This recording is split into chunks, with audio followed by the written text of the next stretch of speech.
Wherever you're joining us from, thanks very much for being here in the audience with us. I am nervous. I always am at the start of these, especially since I have none other than Bernard Durkan joining us as our very first interview in the week.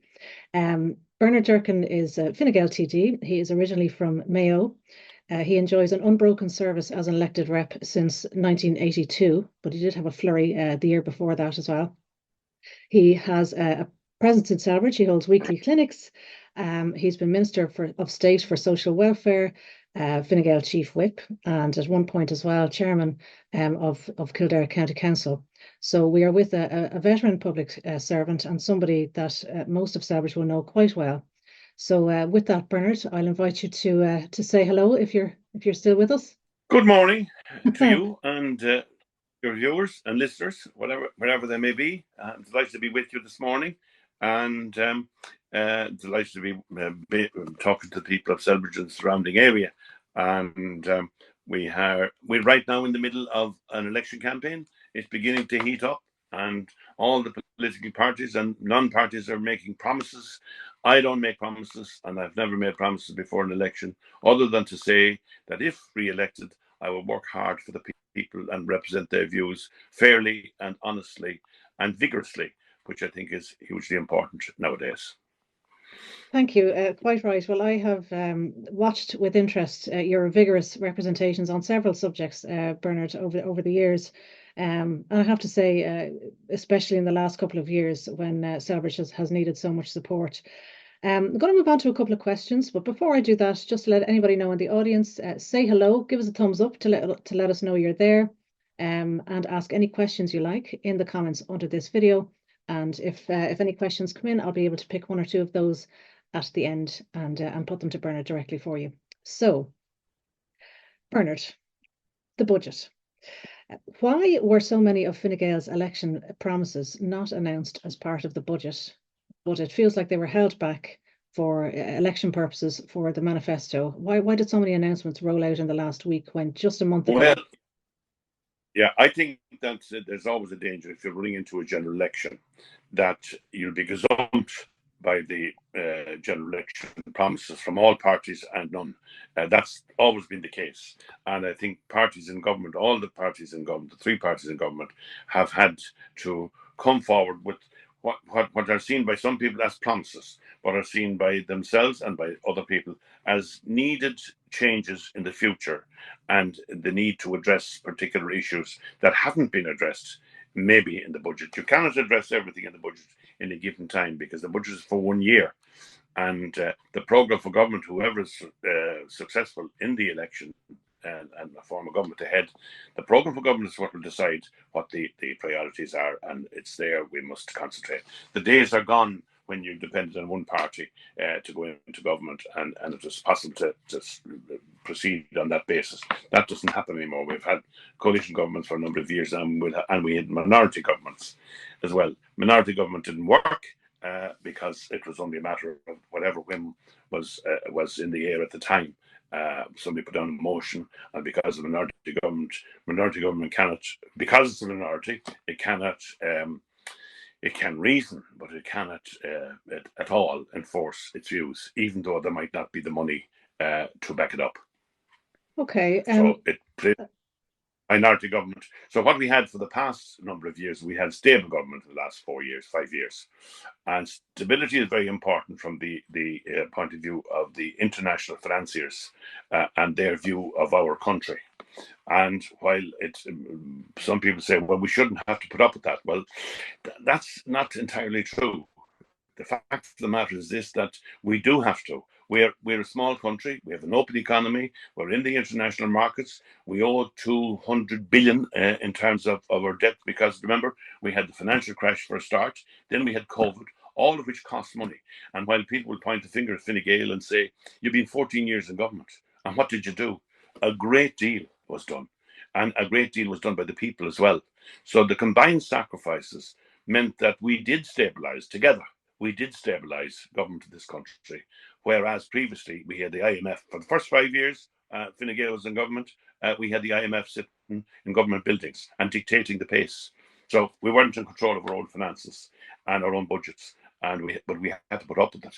Otherwise, we wouldn't receive the finances that we needed to run our country.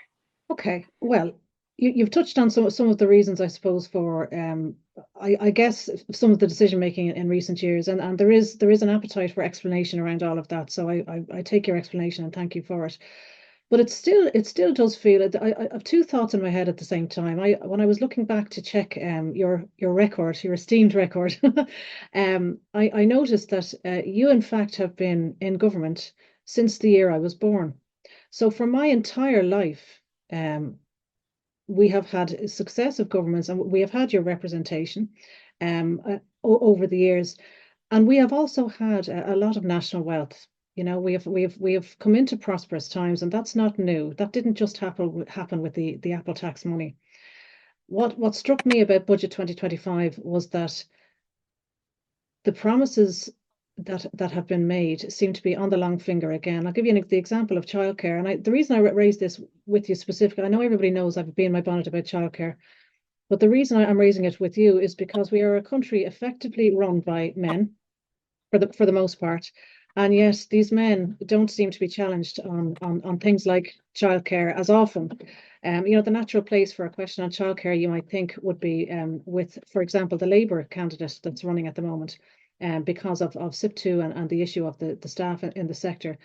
But I looked at the Fine Gael manifesto on childcare, and it says we're going to start a broad consultation with families, educators, and providers, and within 100 days, release a detailed action plan to build an affordable, high quality, accessible early childhood education and care system with state led facilities to Yes, add and capacity. I think that's done. I want to correct a few Please, points you made as well. please. Yeah, First of all, the, the issue that I haven't been in government since you were born. I would have liked to have been in government. I was in Parliament. I was in the Dáil correct. since you. And I'm sure you have made as good a contribution to society as I have in the intervening period, and much more to go. However, I want to correct one thing that's important. Do. I heard before the financial crash numerous instances in the Dáil where people said, we're one of the richest countries in the world. We are one of the richest countries in the world. That was repeated many, many times before the financial crash. We are not. We never were. We don't have the natural resources to be one of the richest countries in the world. What we are our wealth is based on wages and salaries and property prices. That's where we get our wealth from. And as we found out when the financial crash came, that lasted about a week. And don't forget the reserves we had, which we hoped were going to be put into play and were going to offset the evil day that was coming down the track. It lasted about 48 hours. All our resources were gone. So we weren't the wealthiest then, and we're not the wealthiest now. And I pointed out at the beginning that we owe 200 billion. Would you accept And that we have significant power within our budget, and fiscal management constraints? I'm coming to that now. So what do we have? We have the extra resources from the AIB shares, and we have the extras. That comes from good management. We could have spent it all. We would have done. And then where would we be when if a hiccup comes up like came up in the financial crash? And don't forget there are international issues, like for instance the change of administration in the United States, which could impact negatively on this country. So it is absolutely necessary that we recognise the need to be careful in how we spend our money, and don't let's spend all of our money together. Because some of the problems come in. The 14 billion from the Apple tax, which everybody's reaching out for at the present time, that may well be, and we don't have it all yet. We have a third of it or something like that at this moment. There could well be changes as to how that could be spent. And we have to remember as well that the judgment in question wasn't taken for the benefit of this country. It was taken because other countries were eyeing the competitiveness of this country and claimed that we were directly intervening in the taxation Okay. system. And as a result, that has been changed now. And there's more ahead. There are Pillar 1 and Pillar 2 points that still have to be raised and delivered on in the international arena and in Europe. It's not a simple thing. And I would strongly urge that it is hugely most important now that we realize that in the event of another crash coming down the track, caused by something else, a war somewhere else, a change of policy in some other countries, and we have wars going on all over the place at the present time, then we have to be ready for that. Otherwise, the so-called wealthiest, among the wealthiest nations in the world, which we're not, will disappear very quickly. So we need careful management, and we need astute government, and we don't need knee-jerk reactions. Okay. Well, coming back to the point I was making, but and thank you for that. That's fair enough. And indeed, there is a question in from Tom Finnerty in the comments. Why is Fine Gael making promises that will cost a fortune to deliver, especially when the direction of the US world economy is so uncertain? I think you've addressed, you've given us a sense of why that might be the case in your response there. I want to go back to the point I was making on childcare. And as I say, I'm deliberately making it to a male candidate, and especially since you're Fine Gael, so it's quite possible, if not likely, that you'll be back in government in a couple of weeks' time. The plan that has been announced, it seems like it's announcing a plan to make a plan. It's only going to come out and do a public consultation. But surely elements of a solution could be implemented immediately. I mean, there's very little to it, really. Creches and preschools, It's not. especially small. Well, I'm I'm from the sector. I'm from the sector, Bernard, and I can tell you that anyone who says, "Oh, we need to sit down and look at this," has just not been listening for the last 10 years, while services closed. And in this. I could show you figures on that. I'm just going to come to the question. I'm going to come to the Yeah, question. Why is it that suddenly now it's the time for Fine Gael to do something about childcare when it is argued by nobody that the approach to providers and the supply side of the sector has been very poor over the last number of years under Roderick O'Gorman? Can you explain that to me? I really genuinely it am. may. I'm at a loss. All right. It may be necessary. First of all, we all understand it. Male and female public representatives understand the childcare problem very, very much.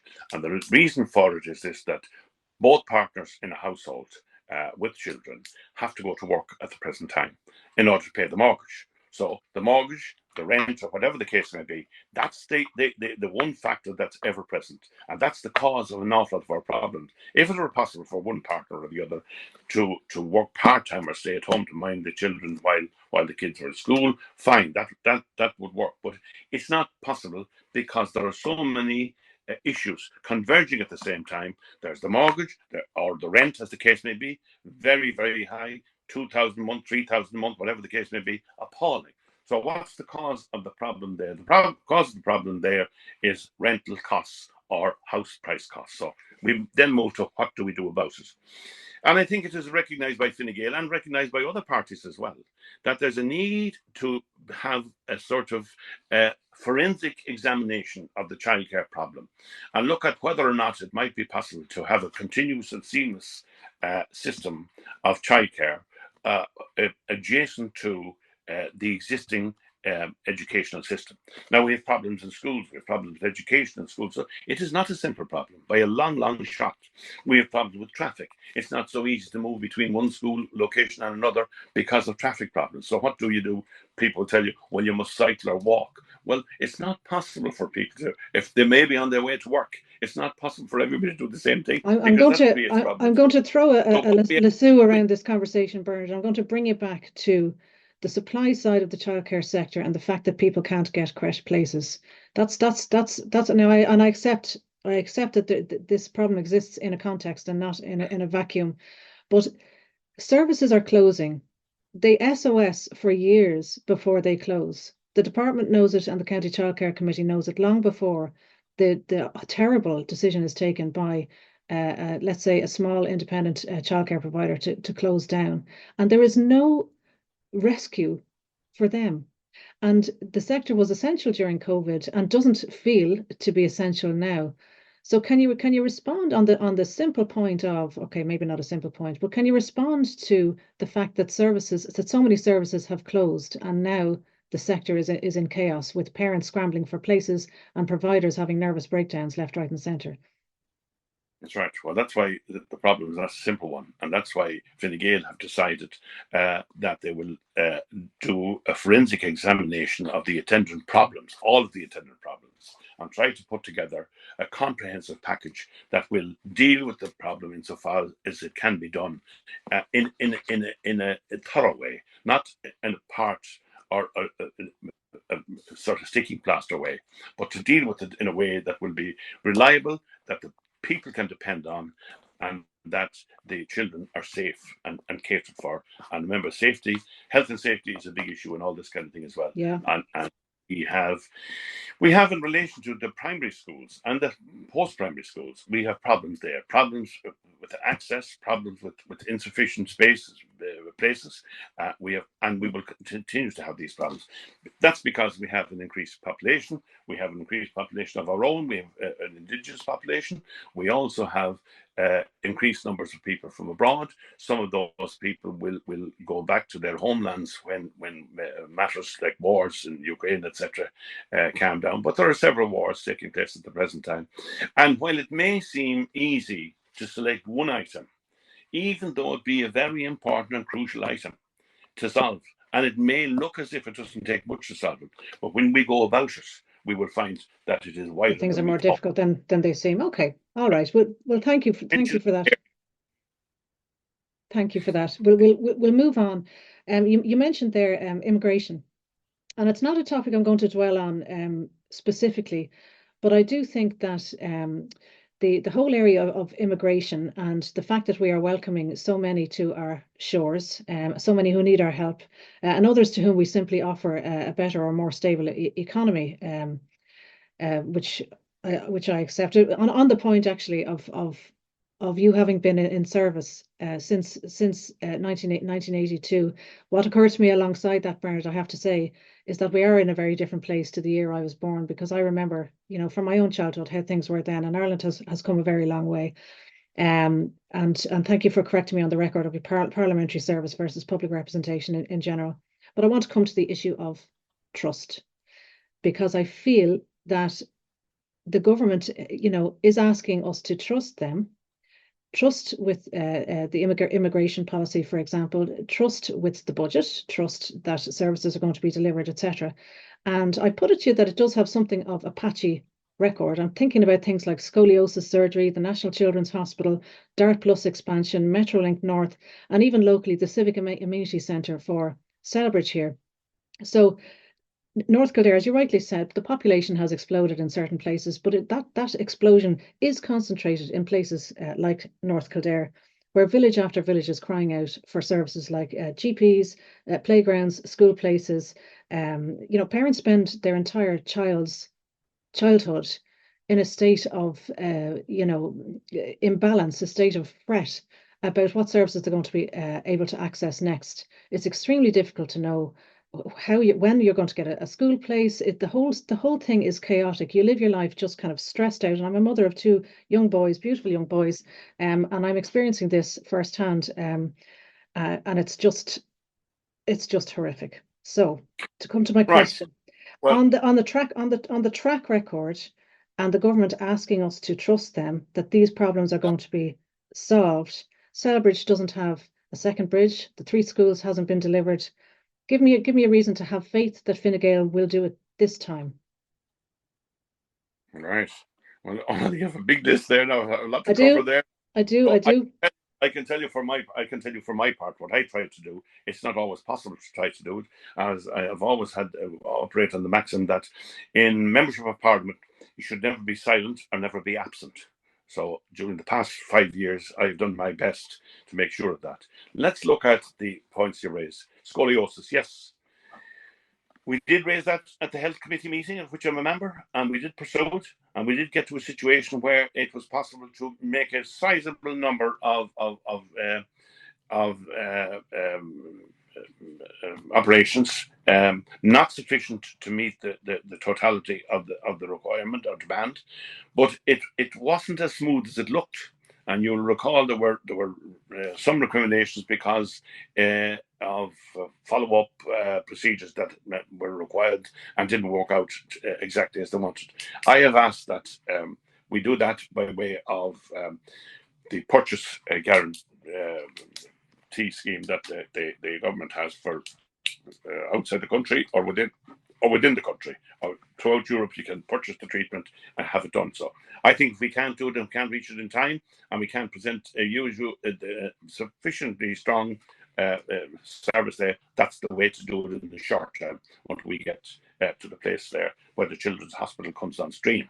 And you mentioned the Children's Hospital. And very often the Children's Hospital is talked about in the same breath as the bike shed in Leinster House. There's a vast difference between the importance of the two. The Children's Hospital is the biggest single pediatric investment in pediatric medicine in this country since the foundation of the state. It is a vital requirement. And people have campaigned for 50 years in order to bring together the kind of expertise under the one roof that is required in today's marketplace. And it's there. The question of overrun is vastly exaggerated. There was never a costing done when the original price was guessed at. And the reason for that was because it was a complicated two-stage contract, and we had to, the administration team had to operate as best they could. It isn't true to say that it is the most expensive hospital in the world. All such hospitals are expensive. And it is especially true to say that construction costs have increased very much in the past 5 or 8 or 10 years. And that's a fact of life.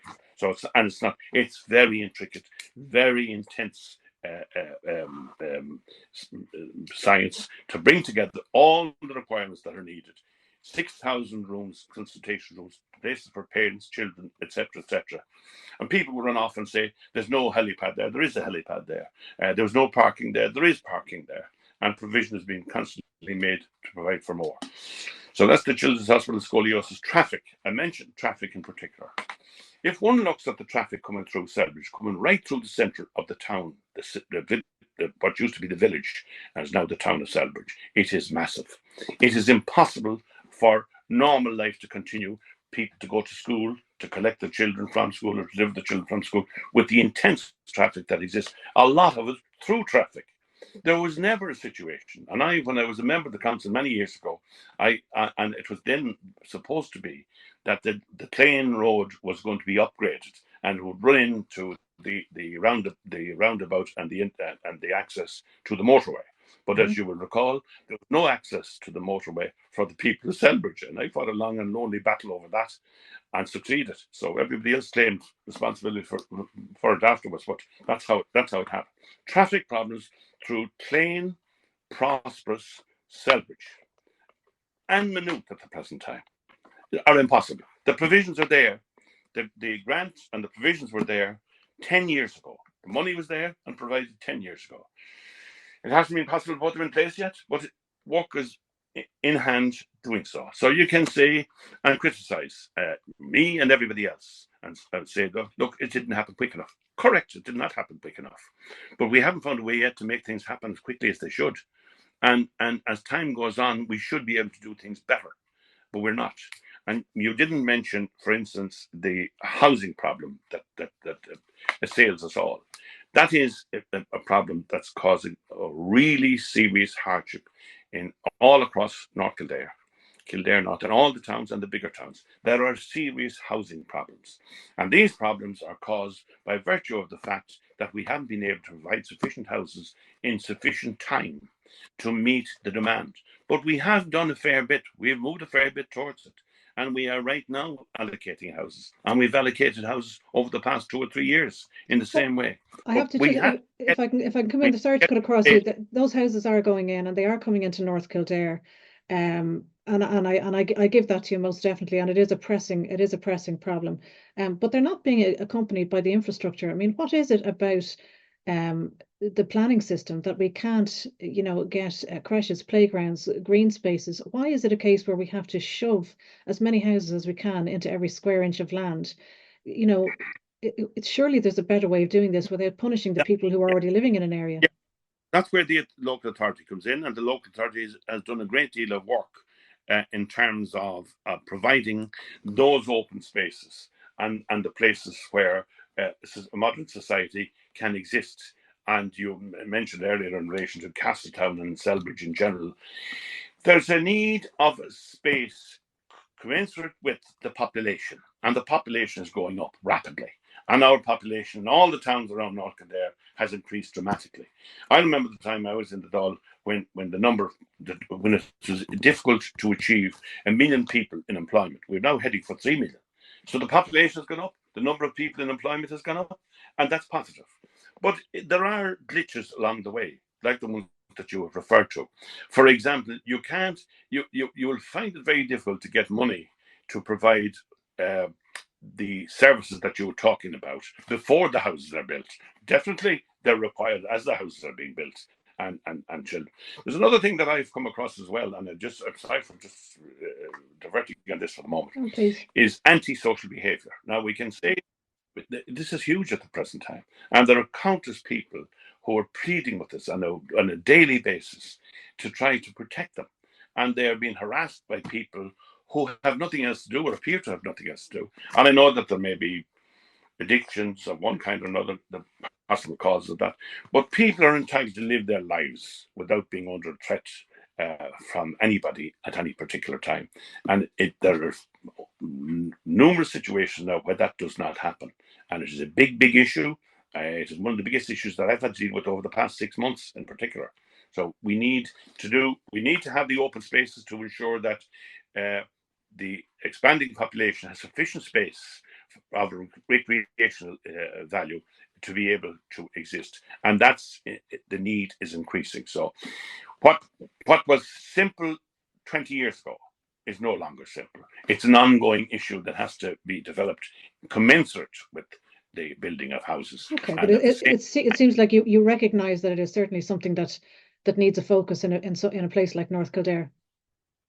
Absolutely, and that's why I took the line that I took in relation to Castletown House. It was obvious that OPW ran into a difficulty, and ran into a difficulty because there was an interim arrangement whereby access to Castletown House and property owned by the public, by the way, owned by OPW on behalf of the general public, and it was necessary and should have been necessary to ensure that access for the general public and for the people in OPW should be maintained. Well, There was a slip up there. there We've most certainly done. was a slip up. You're getting ahead of my next question, and Castletown is something I want to talk with you about, Bernard, and I'll tell you why. Firstly, I want to take the opportunity to thank you for the representations you have made about Castletown. I have watched your pieces in the Dáil. I've seen what you've said at the Public Accounts Committee. I dare say I've read every word that you've put in parliamentary questions and responses as well. And you have a skill in delivering powerful messages that really shouldn't be underestimated for anybody who hasn't watched Bernard perform in the Dáil. Although it's not a performance, it's a representation, but it is powerful. And I want to thank you for that. I know that you believe in pursuing a CPO of the lands. And I know how strongly you feel that the public should have access from the leak slip side, and that there is only one or two ways of skinning that cat. That matter is still unresolved, as we know, and I know that you are pushing it. I would like today, Bernard, if you'll allow me, to read you a set of facts on one aspect of the Castletown debacle. If you would allow me to do that, I want to read you these facts, and I want to ask you a question. I have an ask afterwards, assuming we're still friends by the time I get to the end of this, but I think we're very much on the same page with this. When challenged about I'm going to read from my notes because I just want to make sure I hit every one of them. When challenged about the public's right of way through Castletown, OPW released a statement denying that there was ever a public road going through the domain, instead saying the road went through Donacomper. They then curtailed public access around the same time, late last year, and it feels today as it felt then, and I know you're sympathetic to it. It's like a punishment for the public protest. Are you aware of the following facts concerning the road in question? And I'm going to hit them here. Members of both the Connolly Carew of Castletown and Kirkpatrick family of Donacomper have written that the road in question is on the north side of the River Liffey through Castletown and not through Donacomper. Claude Kane of St Wolstan's referred to it as the county road. That's fact one. Fact two, KCC commissioned a different report in 2006, identifying the location as on the north side of the Liffey through Castletown. That's KCC, the local authority. Professor Finola O'Kane, she's at the head of the School of Architecture and Landscape Design, I believe, in UCD now, a serious person. She has written that it's on the North Bank through Castletown. That report was co-authored by another doctor, Dr. John Ollie. The next fact is that the meticulous historian Lena Boylan said the same thing, and she went further in telling Professor O'Kane that Lady Louisa had tried and failed to extinguish the right of way. The right of way still exists, therefore. The book that information was published in was available for sale at Castletown House. There is a painting from 1760 of the old road clearly in the domain, complete with people walking on it. That painting was commissioned by the Connolly family. Now, that's the nearest thing you're going to get to 18th century photographic evidence that I can offer you. 2 weeks ago, I attended a talk by Dr. Seamus Cullen, given for the fabulous Celebrity Historical Society, with further backup for the location, as if more evidence was needed. And when I passed you, Bernard, on Saturday morning and gave you a wave, you were busy in conversation. I don't think you saw me. I passed you outside your clinic in the Kildrout. I was on my way to collect a book by another author, Herman Geisels, in the library next door to that to your clinic. And Herman Geisels independently concludes from a geographical study, nothing to do with the history or the families or anything like that. He concluded that the road goes through Castletown. A deed of indenture from 1798, which I've held in my own hands, notes that ways were transferred, and for the benefit of everybody listening, ways are what rights of way used to be referred to as, especially in deeds like that. Now, today on this interview, I can exclusively reveal, Bernard, also that OPW had a third-party archaeologist dig trenches. They physically uncovered and examined the old road. I have the report. It was overseen in part by an OPW expert. It was commissioned for the OPW. I have citations for everything above. But it seems that Kildare County Council would rather we take somebody to court to assert that right of way than recognise a reality. Those are the facts. And my question is, I'll send you a brief with that information if you want it. I feel, and I'm not alone in this, that our own government is gaslighting us. Now, we spoke earlier on the issue of trust. Trusting that the government will look after us and trusting that the OPW will do their job, which is a public service. It is simply infuriating that they released that statement and have not acknowledged the distress and pain that it caused. It is the taking away of a right. Will you send a letter to Simon Harris and to your government colleagues, both at local authority and at government level, pointing out that if the government is to be trusted, misinformation should not be used to protect the OPW's interests around the invaluable public amenity at Castletown? First of all, I agree with your sentiments entirely. So there's no argument there. Thank you. You mentioned the word of trust. Yeah. Well, trust. We all do our best to deliver as per the right thing to do at the time. It doesn't always happen because there may be complications. That's why I put down a Dáil question, a very complicated Dáil question, a full A4 sheet long, asking if any prior arrangement had been made between the present owners of Castletown House, OPW, and the previous owners, and the subsequent owners of the adjoining properties, and any other entity, including Kildare County Council, if anything was inferred or implied or in any way indicated that might prejudice what was happening at the present time. Now, it's a longer question than that, but it puts it more or less in a nutshell. That was twice submitted and twice it wasn't answered. That's most unusual. So you can come to whatever conclusions like. But bear in mind as well that you have to make a judgment in every situation that comes up to you. And there may be simple answers and there may be complicated answers. But there may be an answer that goes to the core of the matter. And to my mind, more than a year ago, when it emerged that the access to Castletown House via the M4 and the car park there was going to be ceased, I said straight away that it was necessary now to decide whether this can be done in court by way of an interim injunction. That's not the actual CPO itself, but it puts the case for the state. And the state owns Castletown House, and the public own Castletown House through OPW. And much was said in comparison with Lissadell in Sligo, where it was a similar case. It was the dead opposite. because the owner of Lissadell won his case in court. The owner of Castletown House, i.e. the state, seems to be reluctant to assert itself. And I was critical of that. And I believe there are a lot of people around Selbridge and Leixlip and Maynooth and Luke and various other places around who were critical of it as well. But it is now, after a year or more in argument and meetings, countless meetings, the Attorney General has, I understand, I'm informed by the Minister, decided that it's going to, the legal issues are going to be examined.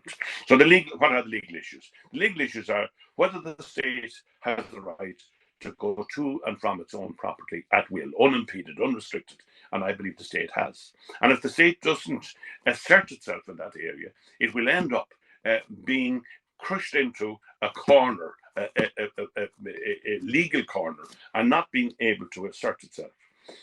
The state did a funny thing. I think it realised, the OPW realised that it had missed the bus.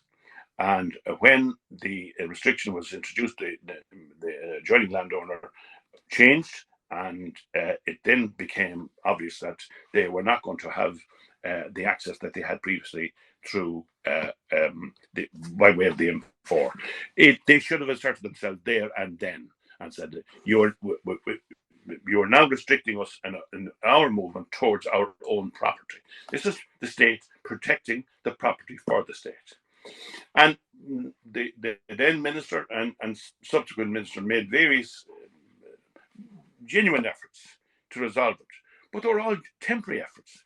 It's not going to be resolved by a temporary effort. It's going to be resolved by asserting the state's right to own property for the benefit of the people and the enjoyment of the people, and that into the future, ad infinitum. And if we don't do that, and we don't do it now, the county council, on the other hand, had the position that there was an alternative route through the main gate, down by way of Lime Avenue and onto the main street, in probably the most heavily trafficked corner in the country. Dangerous traffic coming from all directions, all at the same time. Impossible for any degree of health and safety standards to prevail, but more importantly, not a solution to the problem of access insofar as Carton House and the 230 acres odd that the state owns. What the state did was a mistake. OPW made a mistake there, and I think that's acknowledged now. I think the new chairman of OPW recognises that. And at the last meeting, he said that various other options had been investigated, and the Batty-Mandy Gate and all this kind of stuff as an option. That's not an option. It's a temporary option. And it's not fair to the people living in that area to have traffic, an intense level of traffic through there. Well, there are those who say, well, it wouldn't be intense. Well, then why did the state, OPW, negotiate with the previous owner of the Castletown property, adjacent property, to allow access from the M4? That proves the point that the alternative route that was available, i.e. the main gate through Lime Avenue, wasn't acceptable or possible now. It was 300 years ago, but a lot of things have happened in 300 years. And I strongly feel, and I've said this to two ministers involved, and I didn't mince words, and you can't mince words, because unfortunately there were things done that shouldn't have been done. And I admired the people who stood up and were counted. And they were treated harshly by some commentators. And in that kind of situation, I think that we have to stand by the people, and the people have still a right to assert themselves and get the access. That will be done, to my mind. I'd love to be a fly on the wall when the case is argued. I think that the state will win. And I think the state should have initiated those procedures right from the beginning. And I hope that this is continued. Am I understanding? You say there, Bernard. Sorry, just to come in there. You say that you speak of it like a definite thing. Are you saying that the state is going ahead with a case or with a legal action? The feasibility of the legal action has been examined, and I understand that a legal firm has been employed, and that the Attorney General has approved that, and that's taking place at the present time. That's what the Minister has told me and has told people at the working group meeting. Okay, so it's the same status. Okay, I mistook. I heard a little bit of certainty there that I hadn't heard before. That's okay. Thank you. Going back to you mentioned the people at the gate and their right to protest, the entire movement, because of course it extends beyond. There have been various community groups set up, and full disclosure, I'm part of one of them. And I'm on the Save Castletown committee, which is a different kind of section. But I'm coming back to this question of the right of way. I mean, OPW are currently curtailing the hours of access available to the public on the basis of some sort of, godlike control over this public asset, which is a source of intense frustration and distress. They are actually closing a gate on a public right of way, and they are denying that there was ever a road there. And they do that to deflect from their obligation to allow the people of Leixlip and Celbridge to connect together by the Riverside right of way. I cannot tell you how difficult it is to trust anything that the OPW might do if they are going to stand over a piece of information like that and not address it completely. There cannot be another location for that road. They have keys to a gate and they are being quite muscular around it. They need to open those gates and they need to recognise the right of way, because the alternative is that somebody takes them to court. Doesn't have to go that far. This just seems like madness. I'll go back to my ask. And I know, by the way, Bernard, that we're very much on the same page around all of this stuff. So just forgive me. My frustration is really with the situation and not actually with you. But will you write out to your colleagues and give them the set of facts and point out that OPW have put something that is contrary to those facts on the public record, and that it is actively hurting the people of Celbridge and Leixlip and the wider country. We all know Castletown is internationally significant, but will you do that for us? Will you push forward on the set of facts and ask for it to be addressed? I can assure you that I have done that and more. And some of the ministers would say I've overdone it, but I've done what I had to do in order to press upon the ministers and OPW as to what their responsibilities were in relation to Castletown, its importance from a geographical point of view, placed where it is. The fact that there's no sense going back to say that 300 years ago we had an answer to this problem. This is 300 years on, and we have to deal with the problems that exist now.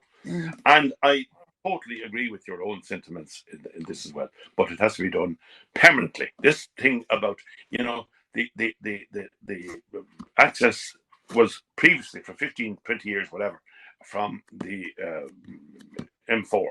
That was good, but it was only temporary access, and that was proven when the adjoining landowners changed. And it became obvious then that it wasn't going to be that way for the future, and they should have taken action. They should have taken action at the time it took place, when the barriers were put across the access route.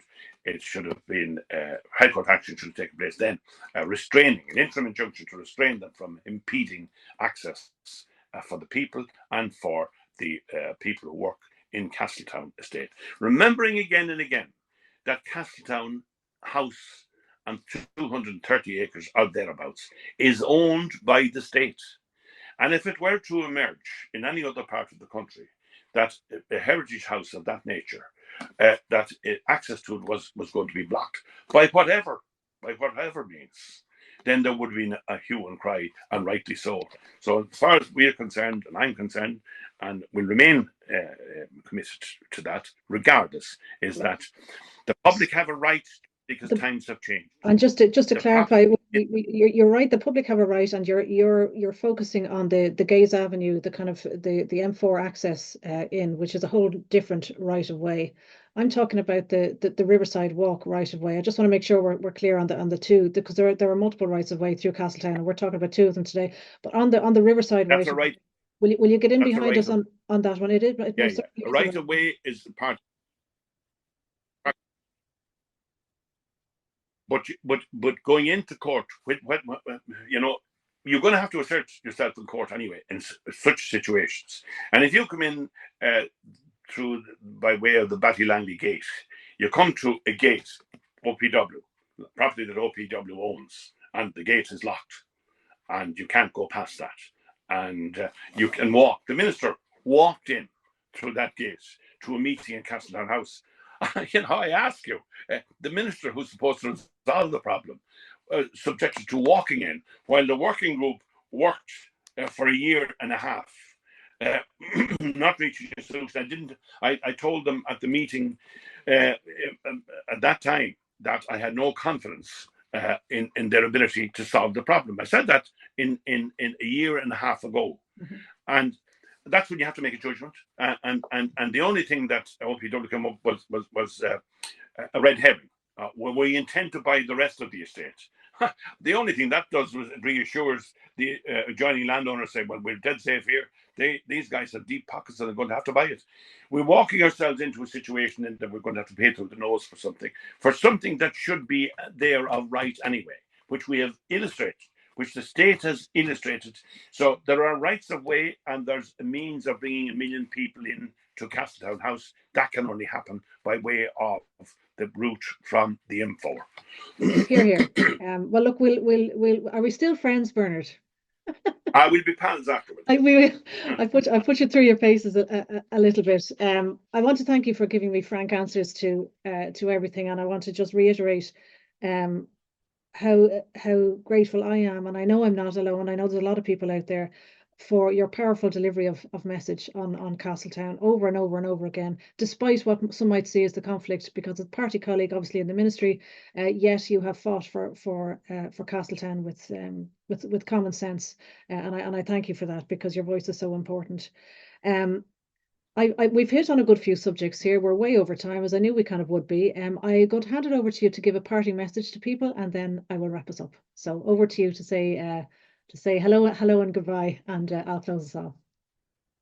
Well, I thank you for the opportunity of this interview and of allowing me to state my case and Fine Gael's case, as well as it happens nationally and locally. I think we've made a major contribution to stable government in the past 14 years. We're accused of being in government for 14 years. Nobody ever says, well, there was no money for the first 5 years and you were governed by the IMF. That was true. That's true.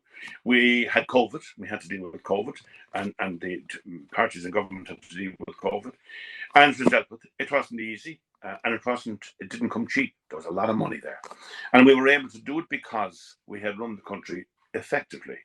And it may well be that some issues weren't as easily or as quickly dealt with as they should be, and many social issues. But in the place that we found ourselves, we had options. And we hope that it never happens again, that we spend money that we haven't got, and that we pretend that we're the richest country in the world, or one of the 4 richest countries in the world, and so on and so forth, and that we should resolve everything. That's not possible, and we shouldn't give the impression that that's possible. But when it comes down to it, the programme for government will determine what can be done in the next 5 years. I hope I can make a contribution to that, and I hope that the contribution I make will be of a solid nature, and that it won't be a knee-jerk reaction. And if I am re-elected, and I should say that I'm very grateful for the fact that I was given that opportunity to represent people for many years. If I am re-elected, I will continue that battle. I've neither been absent or silent in the past 5 years, or the past 10 years either, for that matter, or any time since I was first elected at all. Thank you all, and your viewers and listeners, very much. Fantastic. Well, thank you, Bernard. And with that, everybody, I want to thank you for joining us. This is, as I say, the first in the series. We have interviews generally at 10 a.m. and 8 p.m. Every night this week. So do tune in, and this will be released on podcast most likely tonight after the second interview. So thank you very much, Bernard, and thanks to everybody watching at home. And that's it for now. Take care. See you next time. Bye.